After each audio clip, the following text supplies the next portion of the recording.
Body. We're going fraud hunting. First stop, can't stop, Minnesota, land of 10,000 grifts. And the buck certainly does not stop there.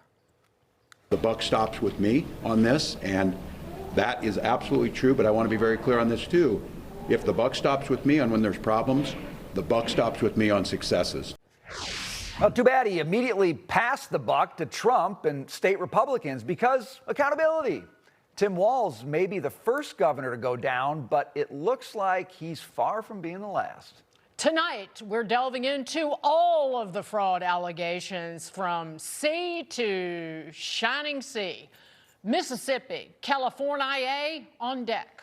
Today, the trial began for a nearly $100 million welfare fraud scandal in Mississippi. And Gavin Newsom's state is about to get the Minnesota special with an extra side of saucy. The White House confirming a whole-of-government approach to the California con investigations coming soon.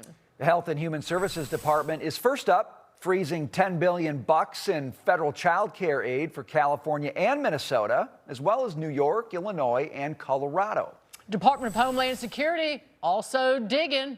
Wake up, shake up, Minneapolis. Agents on the ground today arresting illegal aliens in Tim Walz's state in what the department calls the largest DHS operation ever, driven to the city in the first place by the Somali-linked welfare scam that started it all.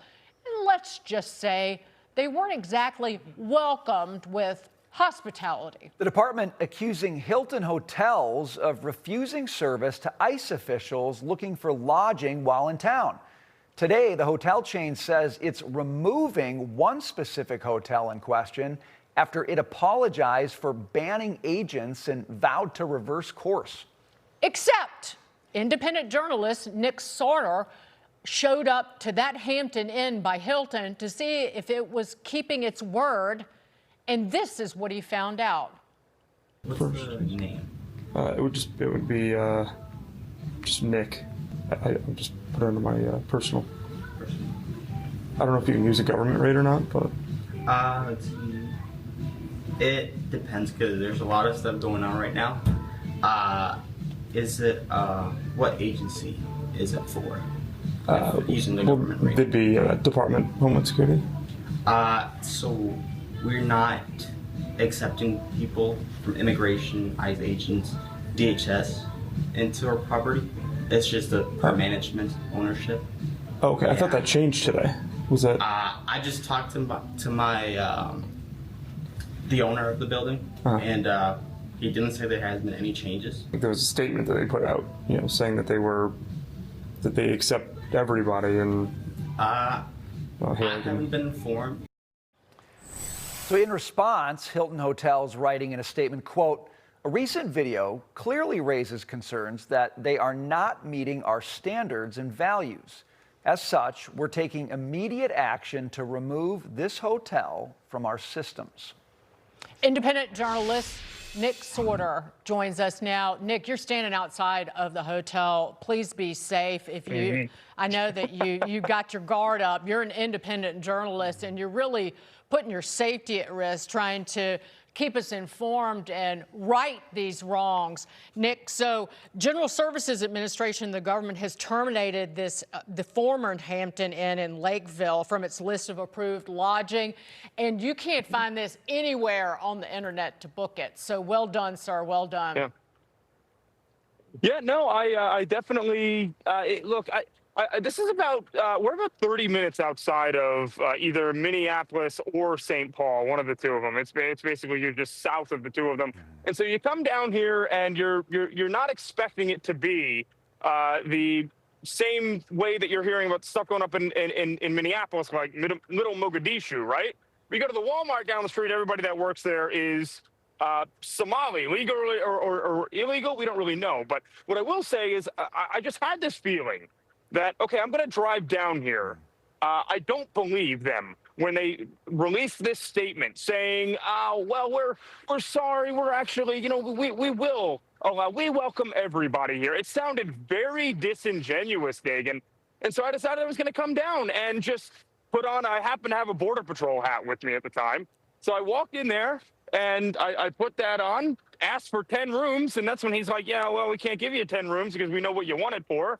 It has to do with the government. Now, I will say, based on the clip that you just rolled back there, Dagan, my undercover name was Nick. And unfortunately, in Minnesota right now, that is a really terrible name to use. I'm glad that he didn't catch on at the time. So Nick, you're in Lakeville. That's like the neighboring town to where my grandparents lived when I was a kid. I know that area well. You said you went to the Walmart. I'm curious, did you talk to other folks there in the Walmart, for example? What do they say about what's going on? You mentioned this isn't Minneapolis, St. Paul. This is kind of suburban Minnesota.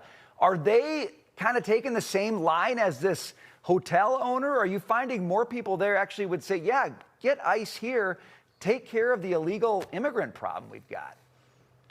Here? No, I just went to the Walmart. That's the only reason that I was able to like get all this trimmed up by the time the show started. I went over there and I couldn't even talk to the people in the aisles. I don't speak Somali yet. I know I've been here for a week now, but I've not picked up on enough words for that. And there's actually a video coming out of me at this Walmart from a couple of days ago. I haven't published it quite yet, where I was sitting there and this woman was attempting to help me, and I just wanted to shake, oh, thank you so much. And she went like this and cowered back because the Somalis the women aren't allowed to be touched. That's like a mortal sin, right? So it's not a place that normal people would be used to. And look, but I will say, in terms of Tim Walz, right? Because that's the other issue that's going on out here. And you talk to anybody about that particular issue, if you do find regular American folk, none of them are going to put their weight behind Tim Walz. So I don't know what his poll numbers are right now, but if they're anywhere in the double-digit range, I think it's too high. I think toenail fungus probably has a higher approval rating than Tim Walz does out here right now. Which is an insult to toenail fungus, Nick. Really quickly, Walz was, I love Chrissy Nome, head of DHS, really hammered back at Walz because he was complaining about the federal agent, some 2,000 in Minnesota, saying it was a waste of taxpayer dollars. Yeah, well, okay. And then did you see how Secretary Nome responded to that? She's like, are you serious? You, the guy that has overseen $9 billion worth of fraud just since you've become governor out here, you're going to try to lecture us on how to use taxpayer dollars? That seemed really out of place. I don't know who advised Tampon Timmy to say that, but it really wasn't a good look. And you wouldn't need so many ICE agents and HSI agents. And pretty much it's an alphabet soup out here at this point. You need them, 2,000 of them on the ground, if they would just cooperate and turn over illegal murderers, people with murder warrants out of Ecuador, to DHS. I don't understand why that's controversial. Makes too much sense, Nick, but I got to tell you, you look like a real Minnesotan with the sweatshirt on in the middle of winter. You got to have like cold blood to be able to do that, sir. Good to see you. Thanks for being with us today. We appreciate the report.